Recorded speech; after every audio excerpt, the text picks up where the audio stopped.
Namaste. Welcome to Satsang today.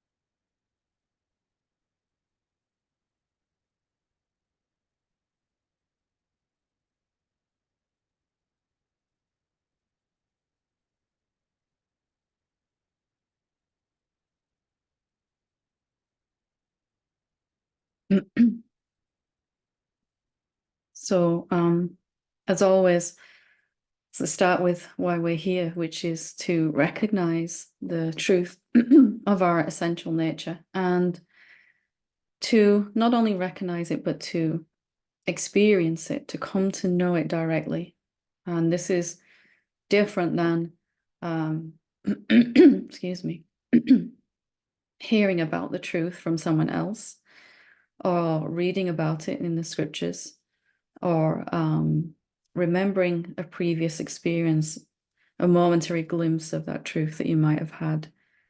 So satsang is for, it translates directly into a gathering of and with truth. Sat being truth and sang coming from sangha to gather together. So we do this in a physical way. Our bodies all come together in satsang in this Zoom meeting, but also in a spiritual way where we spend some time as truth in the most literal meaning of satsang. And to further that experiential understanding, actually directly knowing it yourself right now, today, I want to do a little experiment, a little exercise, which we've done before, but it's always good to do it every now and again, just to prove that we are already living from, looking from the real self, that which is formless and invisible and intangible and omnipresent. There is only one being, and its essential nature is insubstantiality or intangibility. It cannot be seen or heard or felt, and yet it is the only thing that exists. It shows up as the minds and bodies trying to find it, and the thoughts and the seekingness. It shows up as all of that. And in my own awakening and in the unfolding of the teaching here, I was always looking for the shortest shortcut. Like, is there something that we can look at that will prove beyond all doubt that I am already where I'm trying to get to? So that's what I want to do today. And I would urge you to follow along. And if you want to do the exercises with me. And coming to prove and experience and undercut this assumption we have that we keep sliding back into, that we have to reach the self or live as the self or merge into the great self. My separate self could never be found, and yet still there was this lingering idea that I still have some way to go, that I have to embody this awakening and all of those ideas. So I want to do this very, very direct exercise where we're just going to take all of that time and progress and seekingness and prove it to be untrue. And what you do after this exercise is up to you, of course. But if you have seen that you are already where you're looking from, you are already looking from where you're trying to get to, then it has the capacity to wipe out all suffering and seeking if you let it hit you, if you're open to see. So It's simply a recognition. What we're going to do is a recognition that we can already perceive forms and formlessness. That it's so natural to us to perceive forms and formlessness that we might even take that for granted. We might never have actually noticed. So most of our spiritual journey is coming from the idea, well, in fact, all of it, that I am a form trying to find my way back to the formlessness. But if you could perceive already, and we'll do this in a moment, the intangible, inaudible, ineffable, indescribable emptiness of nothingness of your own nature, if you can already perceive that, and you can perceive forms as well, if you have both those capabilities to perceive form and formless already, then you mustn't be limited to either of those. If you can perceive both, and it's a shift of perception to perceive forms or formlessness, you have these two options, then where else is there for you to reach? What else is there for you to do? And this will kill the suffering, the seeking, if you let it. So right now, you're looking through human senses, and you are using your physical ears to hear these words, your physical eyes to see the image on the screen. And you can feel with your physical body whatever you're sitting on. Your senses are telling you that there are forms around you, that you're a form, that there is a form. That much we know very, very well. We also perceive subtle forms like emotions, sensations in the body. So if there's an itch or a contraction or a spasm in a muscle, you feel that, you can feel that, subtle. We're not perceiving those with our eyes and ears, but still subtle forms and gross tangible forms you can already perceive. Even thoughts you can perceive. You know when a thought appears and disappears. It's easy for you. But the thing that we might not really have fully grasped the importance of, and I know I didn't for such a long time, is that I can already perceive the formlessness. You can already perceive the great formlessness of the infinite self. And to perceive the formless, infinite being, the emptiness of the consciousness that you are, you must be already formless. And let's prove that to be true. Let's take a few different ways and a few different names that we use for the formlessness and just prove to ourselves. Maybe we'll do 3 or 4 different ways. And prove to ourselves that we can already directly perceive them without using our senses. So when you listen to the silence, and the silence is just that which is in between these words. So right now you're hearing silence.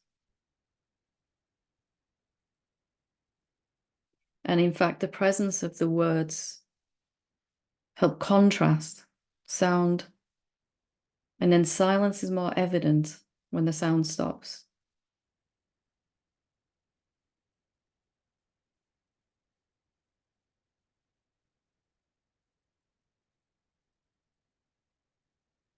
Just this silence that's always been here.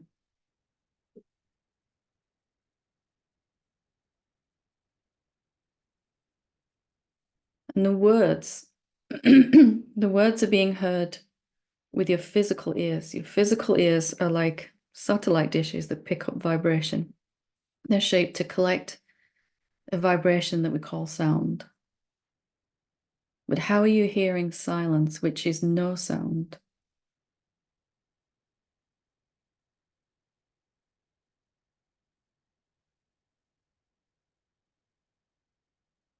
How do you know silence is present?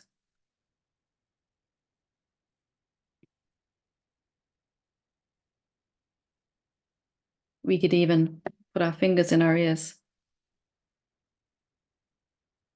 Still there is silence. You're not using your senses to perceive silence. Our ears hear the audible. What hears the inaudible?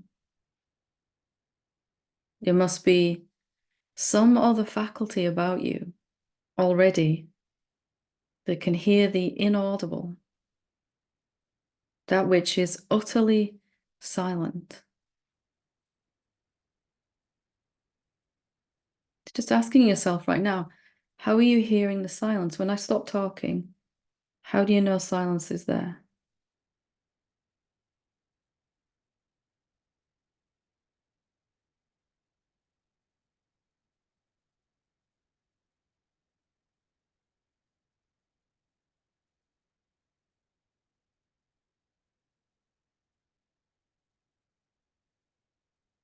And if you're not using your physical ears to hear it, and you're not using your mind to hear it, because mind is utterly insentient, it's just a collection of thoughts.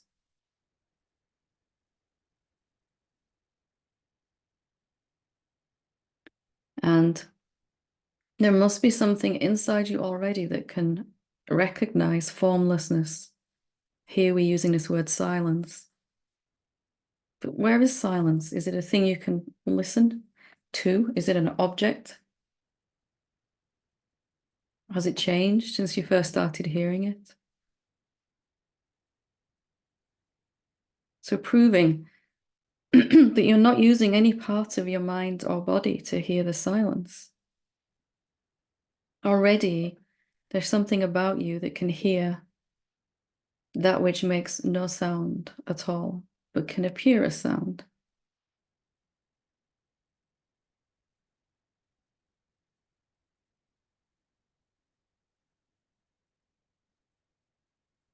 Let's look at another one. Let's call it awareness. Awareness is silent. Silence is aware. It's watching, it's listening deeply. Right now, you're aware of what your eyes are seeing. So whatever feedback is coming in through your eyes, there's awareness of that. You're aware that I'm moving my hand around. But what sees awareness? What is it in you that knows awareness is present?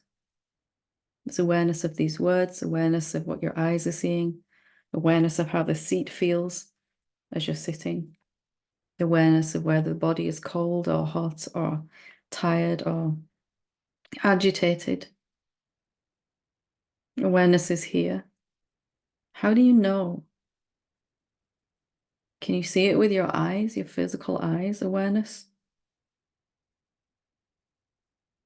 Does it have any quality, any vibration that could be picked up by the optic nerve and sent to the brain? Is there anything at all about awareness that you could see with your physical eyes? Can you see the invisible with your physical senses, your eyes? Just checking awareness is still here. You're still hearing these words, seeing. If I touch my hands together, there's awareness of what that feels like. There's the feeling, the tactile sensation, and there's the awareness of it. I know the touch is there, and I know awareness is there. How do you know?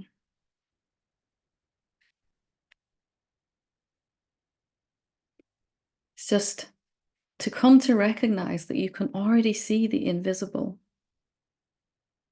and the visible, that we have both of these faculties already, and that we're not using the physical senses or the mind or any part of the body at all, in fact, to see awareness, to hear silence.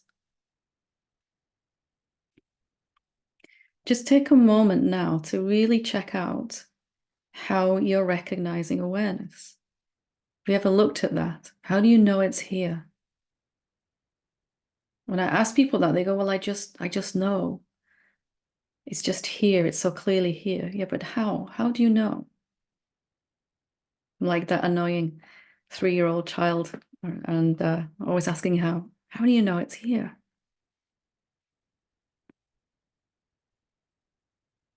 Something within you already knows the presence of awareness.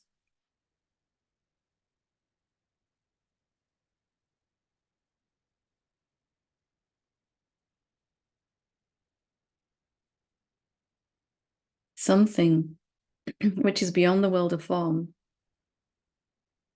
is noticing the formless awareness.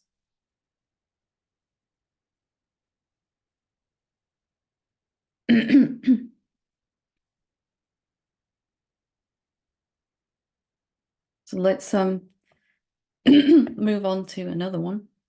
And whichever one of these you like, it's a good idea to just spend some time with it. We could use the contextual field, just another name for silence or awareness. And we will notice again that we can see an object in the field. The field is just the invisible formlessness, punctuated apparently by objects.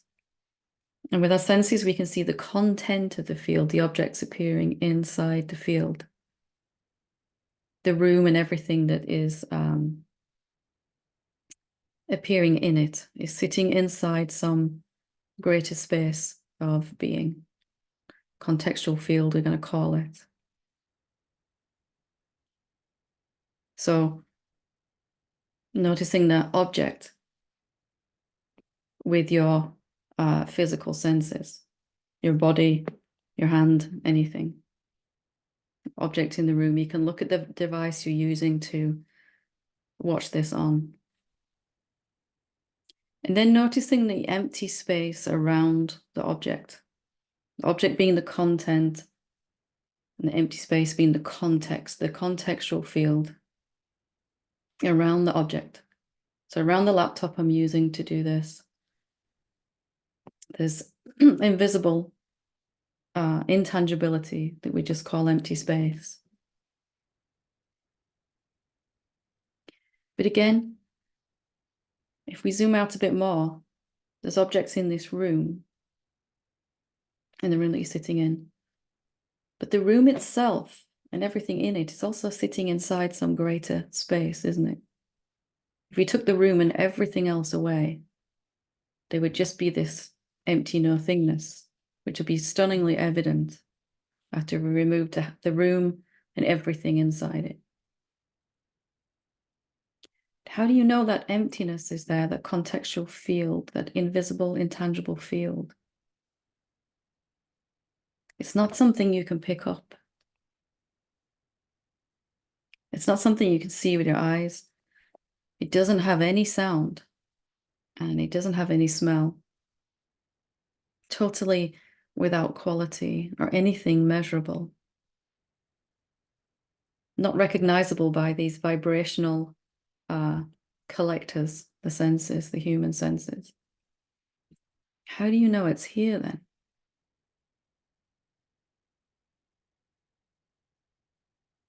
The emptiness in which, the field in which the room is sitting and your body and everything in it becomes more obvious by contrast with the object sitting inside it, but it's still always been here. How do you know it's here right now? How are you actually seeing it?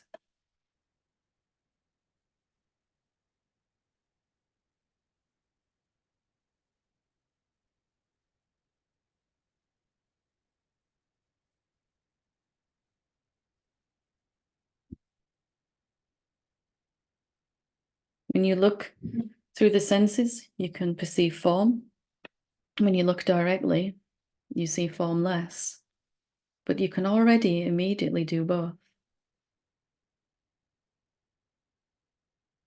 Let's just do one more. And then we'll wrap up the whole thing.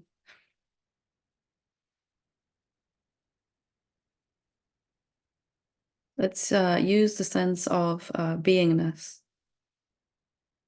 So there's a human being, a human part we know quite well. The beingness, there's something here about you that just is, right? Something that just is. It's just being. It's not someone being, it's just being, beingness itself. Something that isn't exerting effort, isn't moving, isn't changing. It's the being that appears as the human. So just noticing that sense of beingness, and then asking yourself how you know it's here. How do you recognize beingness? Or presence, if you prefer that word. There's a presence that's here, that's you. How do you know?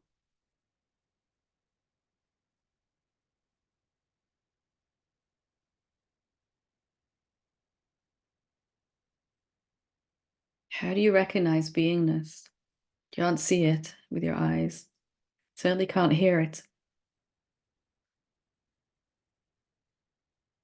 Noticing somehow you know it's here already. And you've always had this faculty.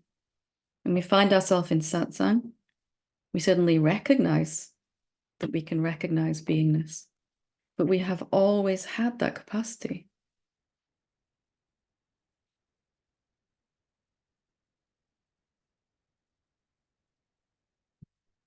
We're not using any parts of our human physiology to recognize that which is beyond the physiology and yet inclusive of it. One last quick one, consciousness. You're conscious of these words, conscious of a thought when it pops up. How do you know consciousness is here? There is something that knows, isn't there? That knows whether there's thoughts present or absent, whether there's sounds present or absent. You are aware of consciousness. Consciousness is here, and it's just experiencing all of this. How do you know it's there? Where is consciousness? What is it? How are you recognizing that it's here?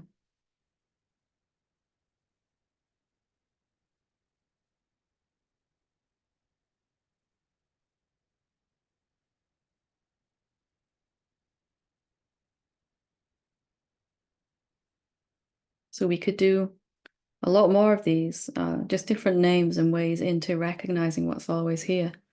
But what I really want to drive home today is the fact that you can already perceive the formlessness by whichever name, the real self, by whichever name we call it, silence, beingness, awareness, contextual field.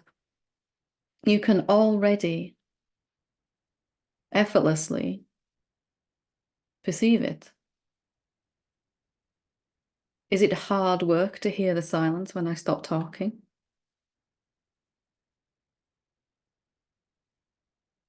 Or is it just here effortlessly?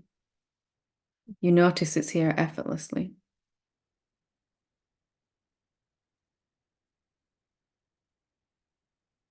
So who are you then, if you can already and have always been able to perceive form and formless? Can you still fit into this idea now that you are a form, a body-mind trying to reach something else?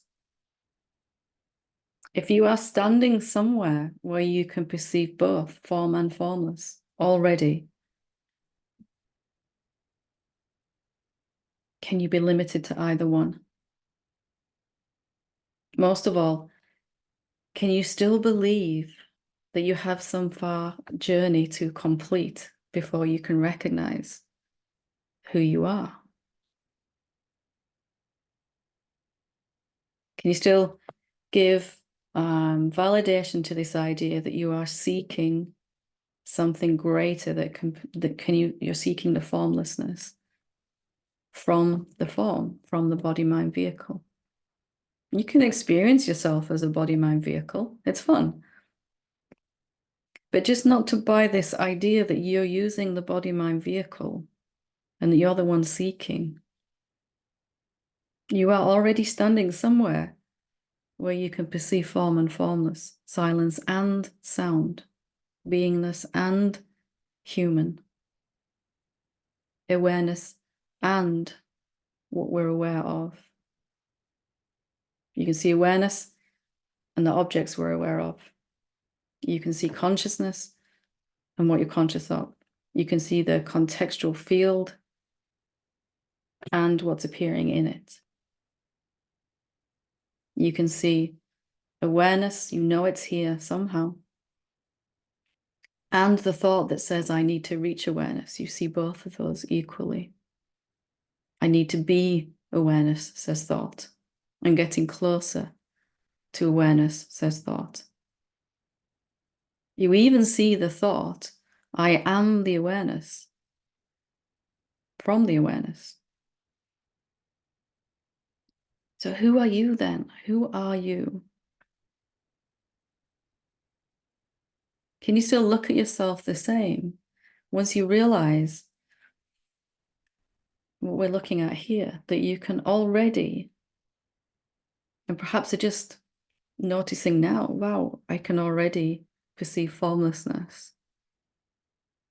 I've just somehow learned to perceive the form and to favor the form and to believe in the someoneness. I've favored the thought forms, but I can already recognize that in which they appear.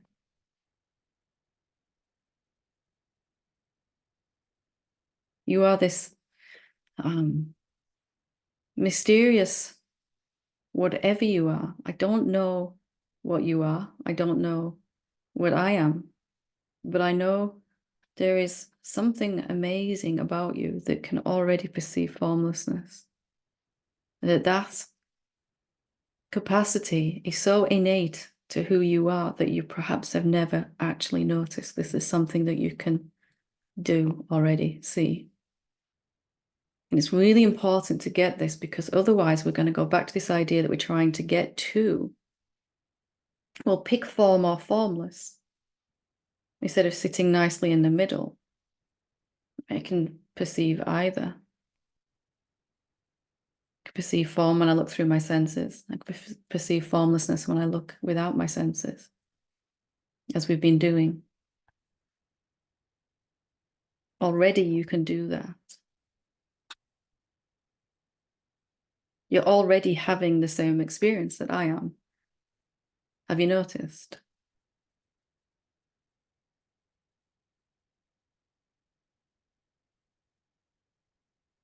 Same experience that Buddha had. Buddha spoke about the Buddha nature. That which is everywhere, omnipresent, and yet in some places appears as a thing, a thought, a human body, a planet, a universe, a subatomic particle, and everything in between. Can you really still look at yourself the same way? Will you, after seeing this, go back to striving and seeking? When you've recognized that you can see both already. You can perceive already that which is completely inaudible, ineffable, intangible.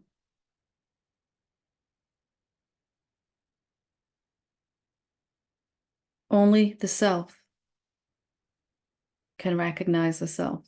Only the Supreme can recognize the Supreme. But that knowing and that experiencing like we have today has to become more important than this idea that you still have to get there, or that you are not already the Buddha.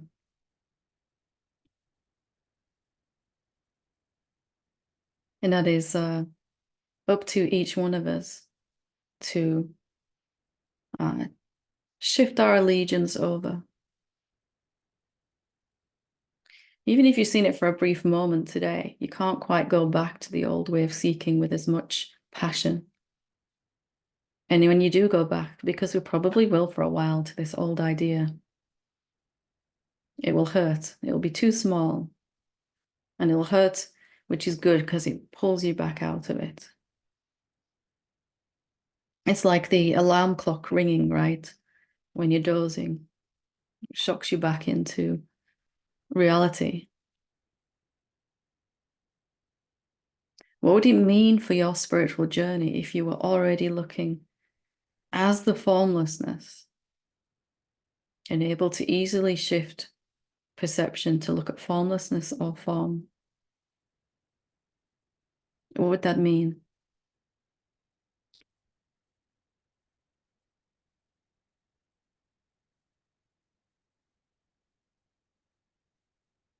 So this is about as direct as I could probably ever say it.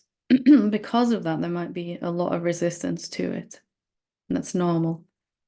Because so much energy has been invested in being someone getting somewhere, moving towards something. And this just directly disproves that.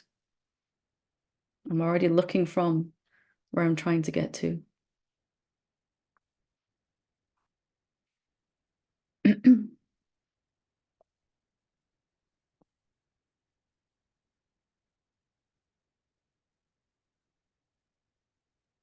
So will you leave this satsang as a seeker or as the Buddha? Probably sometimes both, seeker and then Buddha, and then seeker and then Buddha. But every time you see this, you can't quite go back with that same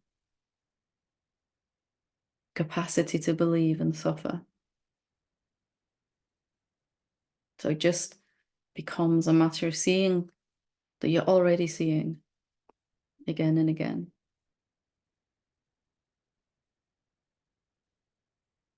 So I will read some questions that have been sent in. I'll take up to 3 questions online here too. First 3 hands up. I'll read 2 of these questions here. Dear Helen, I have discovered your work only a few weeks ago, and I find it just wonderful, and I'm very grateful for it. Thank you. My question is about the feelings of envy and jealousy. I have been battling with those forever, it seems, but recently I get completely overwhelmed. A concrete example would be that I can't bear any good news, especially from my closest friends. When they tell me something about how they have advanced in their life, like making a lot of money, having a family, building a house, I get totally depressed and feel like an utter failure because I have not achieved any of this, and it seems impossible for me. And then I feel terrible for not being a good friend, for not being able to share their happiness. I'm trying to be rational and tell myself that I am suffering from my own beliefs and stories, and that I'm chasing ghosts, but this does not help a lot. Could you please talk about this issue? I appreciate it so much. I wish you and the Sangha all the best. You may not have heard me speak about jealousy and envy before, but they were my constant companions all the way along the path. And when anyone had success, like you pointed to here, then there was this raging inferno of jealousy, and then also, like you pointed to here, guilt. Why can't I just celebrate someone else's happiness? And if we look at the idea behind jealousy, each emotion is reflecting an idea that we haven't fully questioned yet. So if we experience someone in our vicinity having what we want, whether that's awakening or some kind of good luck in their life, some money or the job that they want or the perfect relationship, whatever that is. This jealousy arises. The root idea behind that, this envy, is the idea that they have it and I don't. So they have what I want and I don't. So inherent is that, inherent in jealousy and envy is two beings.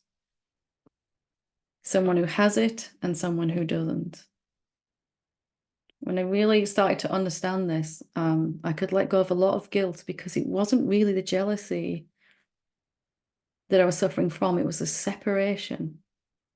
If I am that other being, then I have what I want in that body-mind vehicle, of course. This one here might not be experiencing it yet, but with the understanding I do have what I want, I can't really still say that I don't have it. If it's appearing for some of the bodies that are in me, in the larger being that I am. And it began to become clear that the only way I could allow it to come to this body and mind, whether that's spiritual awakening or anything at all that we want, it was never going to be able to come if I was dividing myself. Because I'm saying, in effect, I want this, but I don't have it. And that sense of I don't have it is coming from a separate being. The I want is universal. It's the one being experiencing that desire in many bodies, infinite number of forms. But the I don't have it applies to one body and mind only, and that is not what you are. So jealousy then, or envy, is desire that's being suppressed in separation. So can you admit that you do have it, just not in that body and mind that sent this in right now? Of course, you want it in that body and mind too.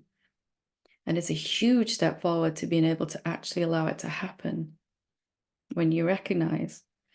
We can't even really say I haven't got awakening yet, right? Because if we look at all the saints and sages throughout all of the eons that have definitely achieved what we're trying to see, can we really still say that we don't have it?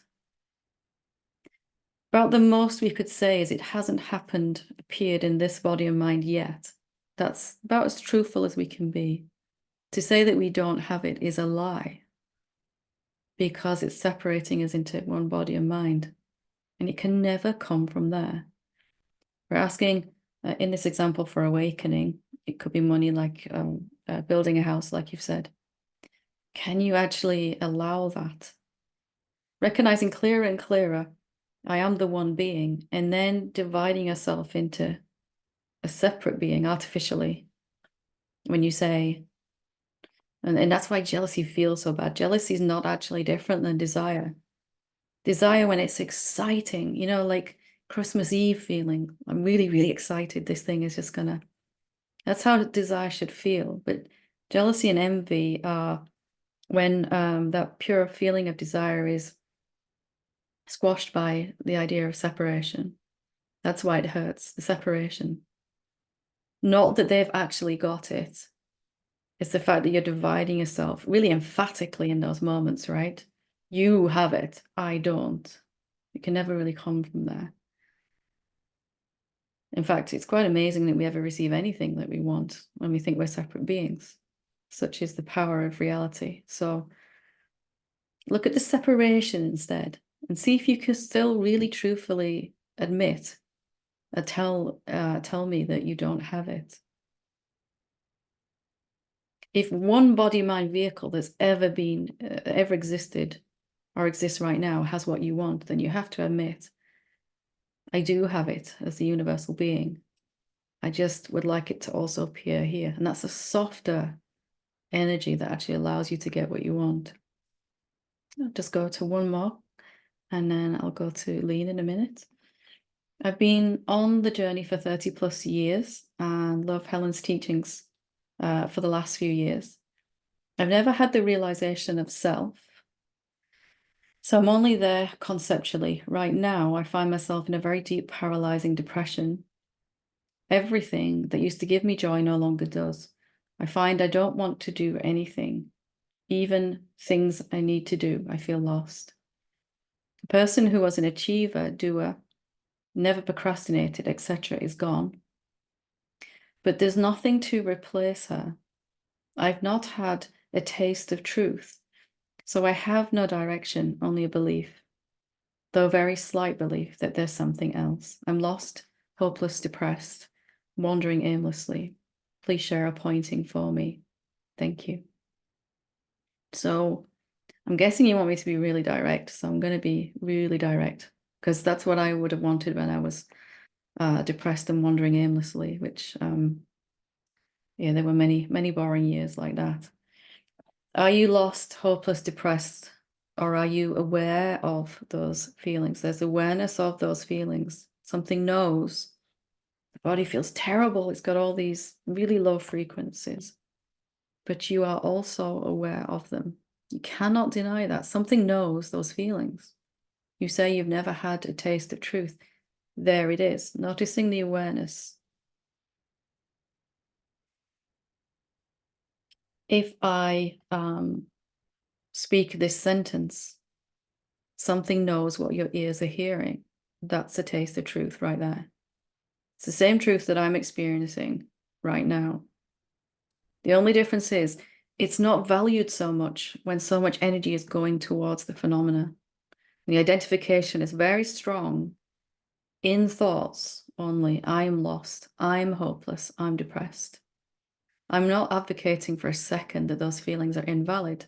Those feelings are symptoms, outpourings, reflections of this idea that you've got a long way to go. And I want to directly contradict that.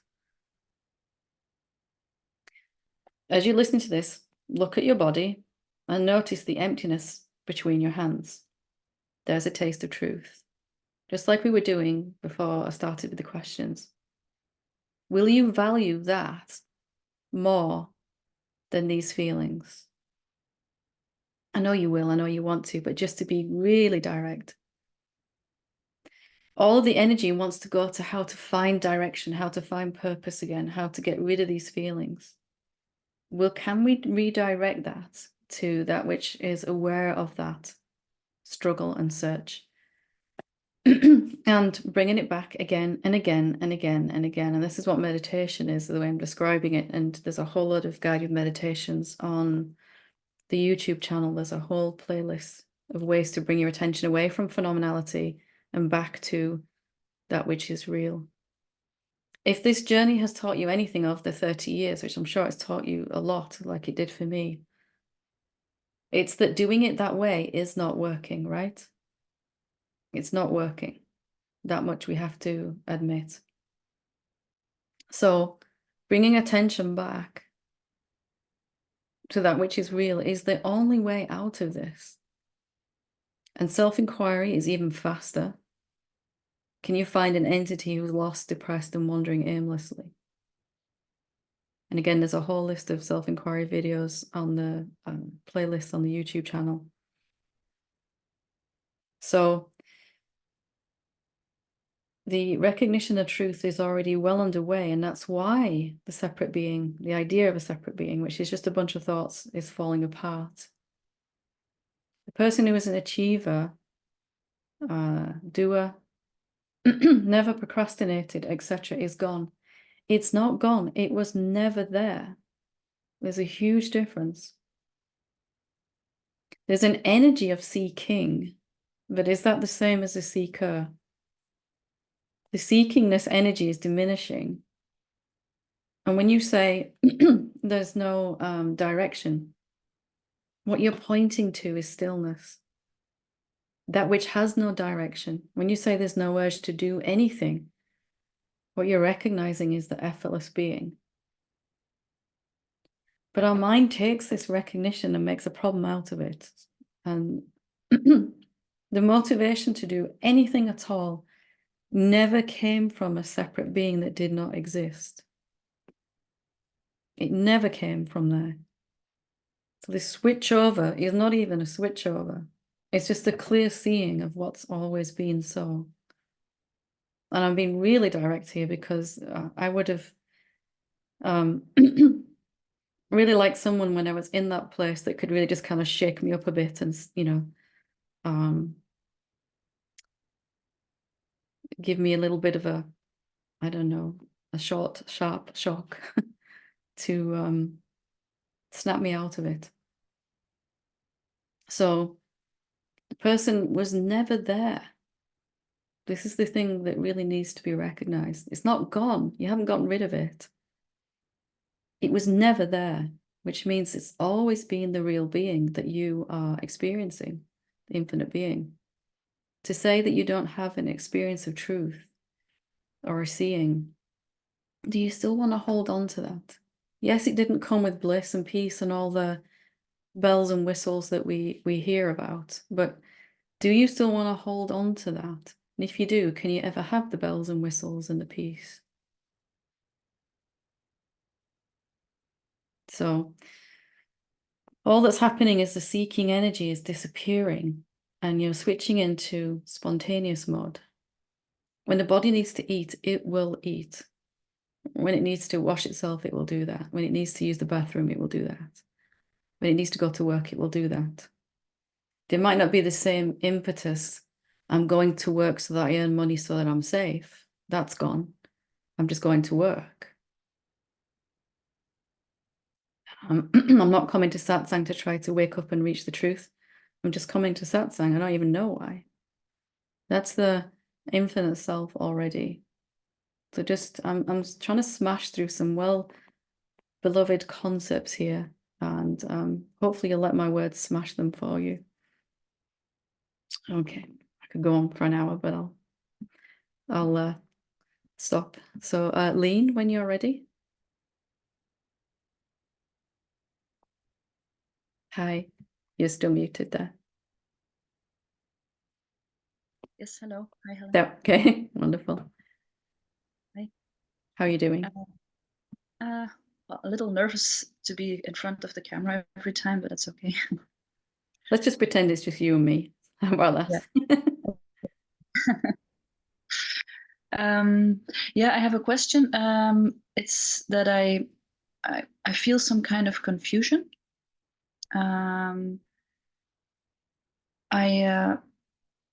Well, like lately, wait, I have to change this. Lately, I often feel some. Oops, sorry. Yeah, sorry. I often feel some. I often feel quite a lot of peacefulness, in fact, much more than before. Mhm. And there are also quite regularly moments that there are like almost no thoughts. And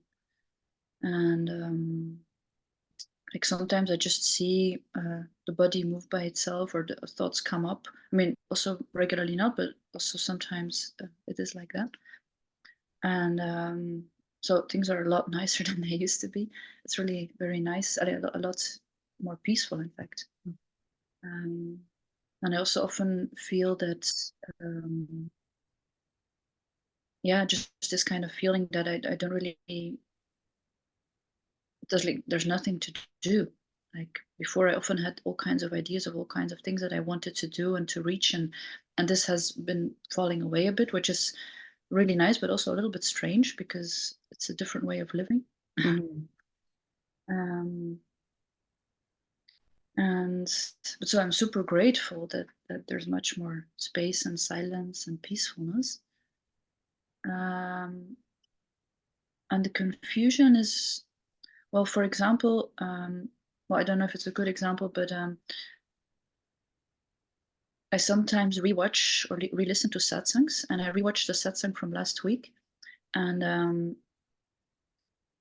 and I asked a question on this in this satsang also, uh, and um, and I was watching myself, which was a little bit strange. I don't really like that, but I was watching it, and then I just felt very confused because when I listened to myself talk, it sounded as if I was feeling very depressed, in fact.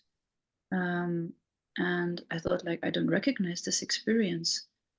Um, and I don't know if it's a good example, but like some days ago, for example, somebody hit me, I mean, not on purpose, but it was a martial arts class. Mhm. And it was an accident. And the moment it happened, I was really like in a lot of fear, and I started crying, and it was like a strong emotion that came up. Maybe also because it was physical. Um, I'm not being clear, because it's probably because I feel confused, but You've been clear. It's okay. like, yeah, okay. I am. During that moment also of these emotions that came up, I really felt these emotions. And at the same time, it's like I didn't or something. Mhm. Um, and It's this both, feels right? a bit sorry? It's both, right? There's something Yeah, that's going through something, having this experience, and there's also something that is totally, totally fine and yeah, can't even like imagine suffering. yeah. It's like suffering and not suffering at the same time.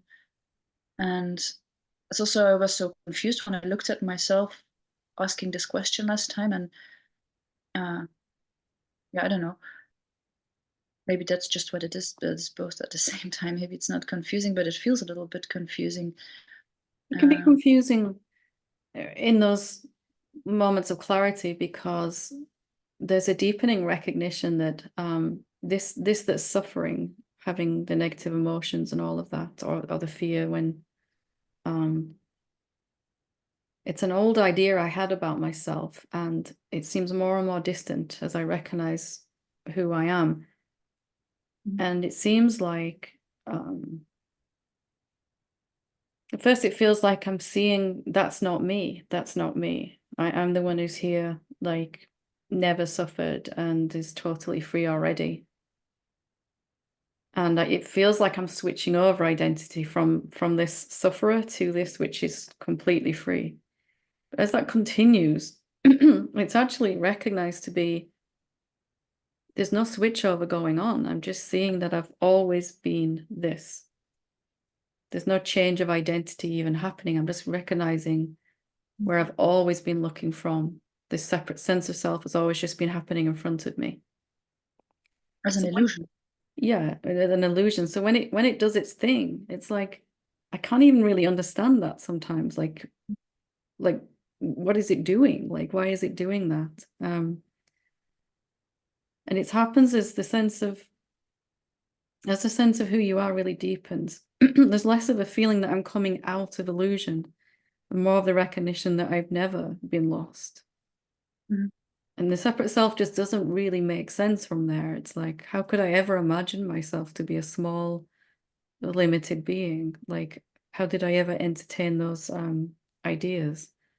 So it can be a little weird, right? I've never been lost. I've never been caught. It's kind of at first confusing and then amusing when it happens, right? Probably not at the amusing stage yet, but it's curious, right? What is this thing that is terrified in front of me? Yeah, it's especially confusing a little bit right now. But when you explain it a bit, I understand it. It's just that life just feels quite different than it used to, and that's sometimes strange. It is Because very I can't different. really. Very Yeah, different. it is, Mhm. because it's like, even though everything looks exactly the same, um, but it's like, and I still feel difficult emotions, but I don't see problems anymore, really. Or it's not like, um, yeah, I don't know. It's difficult to describe. It's just, The emotions are just felt, right? yeah. You had the accident where you got in the class, and fear that just happened, and fear arose. But there was nobody trying to weave a story out of it. It was like, okay, that happened. It just happened. That's about all you can say. And then there's this energy that's still trying to make a person out of that, Mm. or trying to get somewhere, and it's just um, less and less interesting. I'm not so interested in that. And then recognizing that you've always been free and beyond harm and birth and death and all of that. It is different. It is different. What's it like to just be here and to watch my body go to work or cook dinner or drive the car, go to bed, wake up, all the things it does. but no real reason at all. It's just doing them. Like I'm not doing them for any purpose anymore or any reason, right? I might Well, sorry. go ahead, it's okay. Yeah, there's still sometimes a belief or a story coming up, but it's very short. Like it's just one moment, and it's like, hey, okay, and then it's like And this. it just floats through the ether. I'm not good Yeah, enough, you know, and off it goes. Yeah. And there's nobody to kind of grab a hold of it and say, yeah, I'm not good enough. You know, it's just more and more, it's just a thought. It seemed to be just a thought. well, And sometimes there's still one moment that I believe it, but it's not that it's immediately flowing through the ether, but it's not for long or something. It's yeah. just, and I also immediately forget about it. It's not like something that stays with me or. And then it has afterwards, it has this unreality, this quality of illusion about it, right? Before it seems so very real. And afterwards it's like, did that even happen? Like I believed this thought for an hour and my body got really contracted and there was loads of negative emotion. And mind would say something really happened there. But from the infinite self, it was just a non-event. Did anything actually really even happen? It just has this quality of illusion to it, unreality, not just not so real anymore.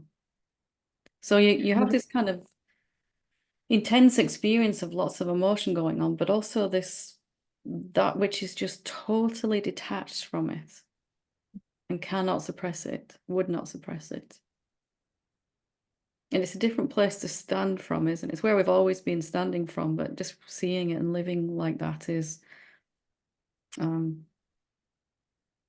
it was just very, very weird for me to experience a lot of negative emotion without having any urge to do anything about it.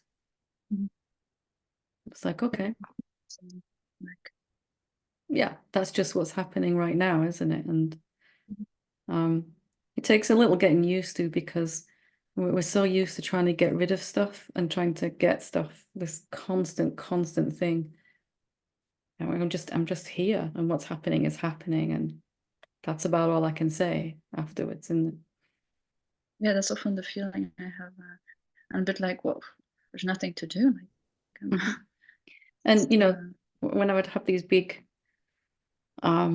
moments of like suffering where the illusion would be playing really strong, and I'd go see my friend, and you know, we'd have a cup of tea, and there'd be tissues, and I'd be sobbing, and the next time I'd see her, she says, "Are you feeling better now?" And I'm like, "What?" She says, "We were so upset last time," but it was just like gone out of my consciousness because it was just unreal. But to someone looking from the outside in, it would look very real, very authentic, and yeah. Yeah, that's strange because it looks really different than how it feels. Yeah, absolutely. To anyone else looking, it would look the same. It would look like you're upset or something, but there's just emotion being expressed by the body, and that's not the same thing as suffering. It's clearer then. That's nice. Thank you so much. It's clearing up a bit, like this confusion. Yeah, it is a weird phase, but just riding that out. It's who you've always been, so it's just like resetting to factory settings, you know, back to back to how we're supposed to be. I'm super grateful for your teachings because they've helped so much in this process. Thank you so much. It's lovely to hear. Thank you. And take care. We'll go to Pauline and then Christine, and we'll finish there. So when you're ready, Pauline. Can you hear me? I can, yeah. Wonderful. Yeah, let me just echo what Lean said about just, it's like one satsang after another, and it's always exactly, meets me exactly where I am. So thank you so much. It's such an abundance, really. Well, you just said, where are you looking from? And there was a satsang on that, which I found extraordinarily helpful. And it was like in today's one, something, and it doesn't even matter. I have no idea who I am, and it's a great relief. Isn't it? It's fantastic. It nudged me all my life that I didn't know who I was. And now it's a gift. It's just so perfect. Anyway, I just wondered, as I said, it doesn't matter. I just wondered. When I'm in deep sleep, so I look at form and I can see that form is actually silence. The spaciousness doesn't stop. So I perceive form and formlessness with equal ease. When I'm in deep sleep, I don't perceive form, do I? As far as I know. What happens? Why? I mean, I know when I'm in deep sleep, then if maybe I have to wake up at a certain time, my body will know to wake me, etc. So there's something going on. I know that the awareness is there. So does awareness sometimes perceive form and sometimes not? Yeah, it's like awareness is like, you know what? I've done 16 hours of looking at forms and formless. I'm clocking off for the night. I'm just gonna notice myself. And we call that sleep, 8 hours of, but we're still even in the dream state at nighttime. We're still perceiving subtle objects inside the dream, the dream we're having at nighttime.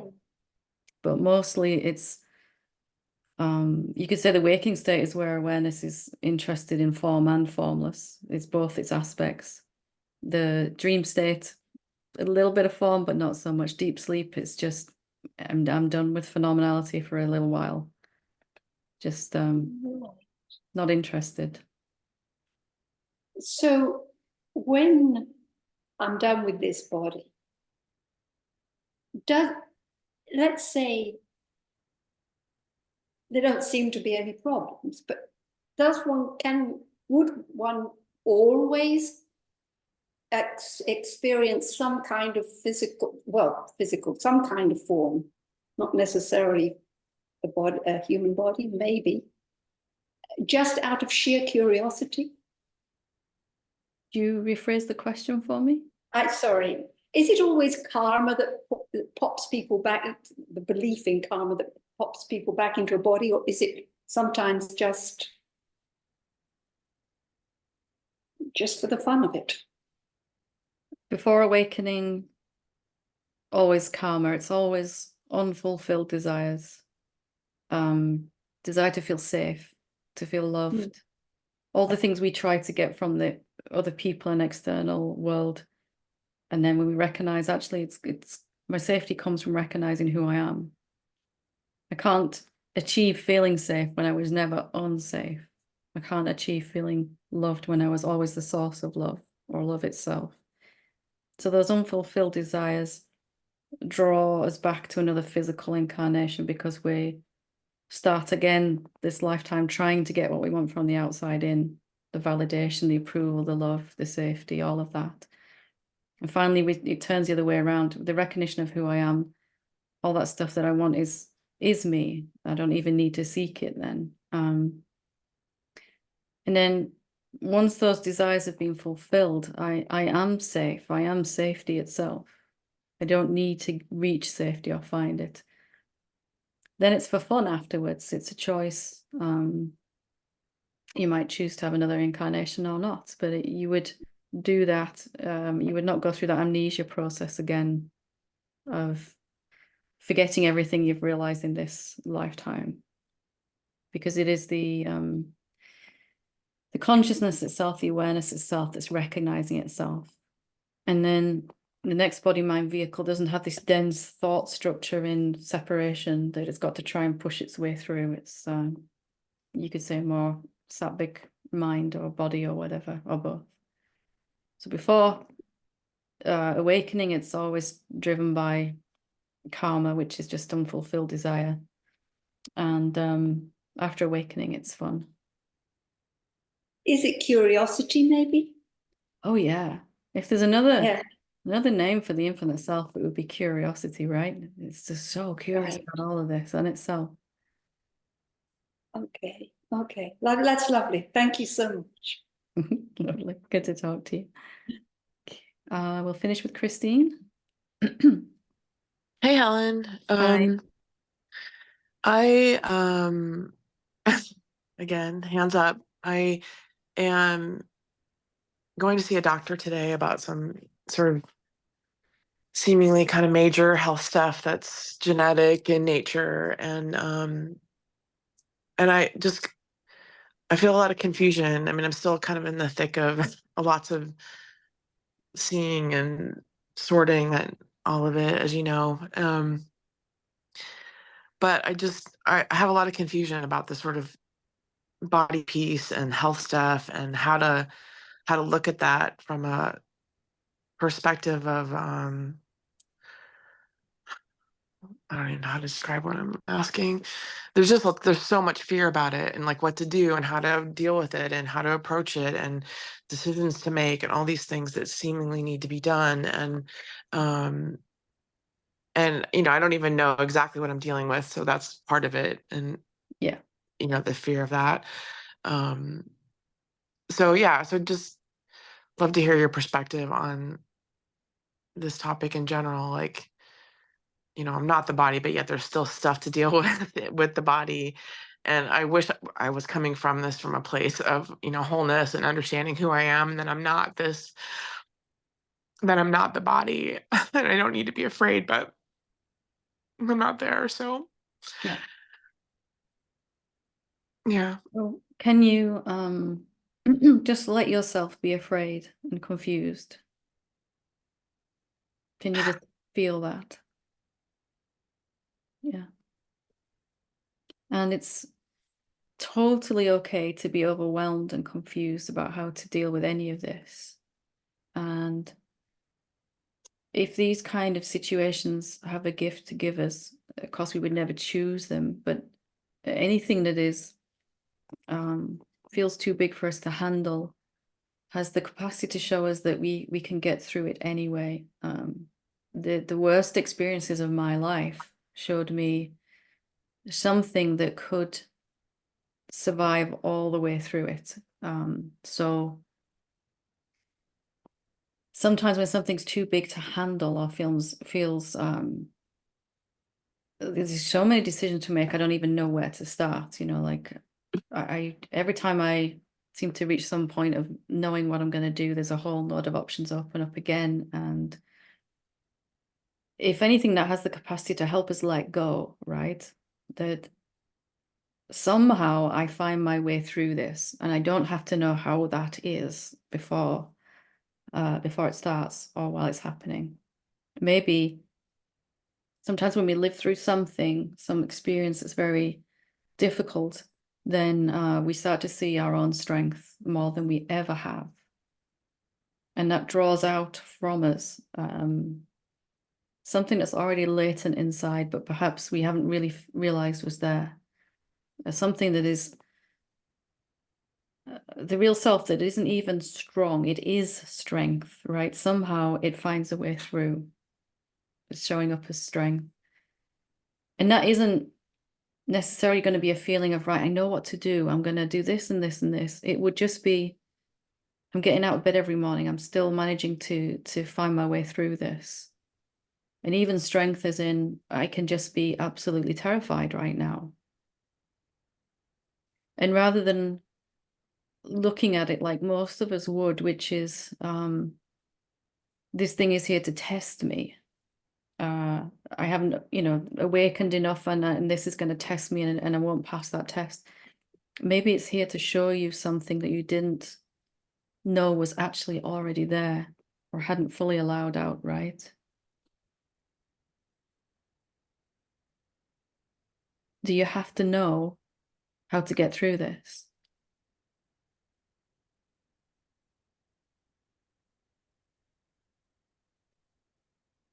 Yeah, there is that sense of just kind of just that scrambling, feeling alone with it, like I have to figure it out. And yet there was also this knowing that that's just not how it works. And so it feels kind of like just being in this, like a foot in two camps still. And yeah, and watching the mind do all that scrambling. Yeah, just watch it go through its overwhelm, its many attempts to find a strategy, and its many failures to find a strategy. And maybe this is just some energy unfurling itself on something that kills the seeker or the seekingness is usually something that we just have no way of knowing how to get through. Certainly was my experience. There was some many times where I thought, I just don't feel I can ever get through this, or feel like I would ever come out the other side of it, and yet we do somehow. And that showed me a strength and some resource inside that I had never and would never have sort of really recognized and allowed to draw out. If you look at the word educate, or learning or teaching, educate means to draw out from inside. So this experience is teaching us something. It's educating us. It's drawing from the inside out. And such experiences, although we would never choose them willingly, they are transformational in that way. And another major benefit of such experiences is if we've been through something very major in our lives, suddenly for me afterwards, other karmic patterns that I was struggling with before, just, so what if people say mean things? I don't care what they say. Before it would have crucified me. It really would have. After you've been through something like this, everything else is so what? You know, it just loses its relevance. It wipes everything else off the board and resets you in a way that nothing else can. And I know you're part of our community, obviously, so you know, many people to reach out there, many people going through similar things as well. So you know, please do reach out there as well. It is a beautiful teaching in itself, perhaps an often unwanted gift, that we can get through something disgracefully. We don't always have to go through something gracefully and with poise and calm. And maybe you can't with this. Maybe this is to help you unravel a little bit from this attempt to find a strategy all the time, right? Can you feel something wants to know what to do? Yeah. This is what I'll do today, and then tomorrow, and then if this happens, I'll do that. If it doesn't happen, I'll do this. And there's no way for our mind to find a way through like that, is there? It's just stunned into silence in situations like this. Yeah. Yeah, I do. Yeah. It's Whether we the realize it strength. or not, there's a profound spiritual transformation happening in moments like this. And as to fear of survival of the body, it's natural, isn't it? Of course you would feel that. You don't need to blame yourself for that until you've fully transcended the idea that you are this body. And that's a work in progress for all of us, right? Of course there'll be some fear. Doesn't mean you're failing at anything. Okay.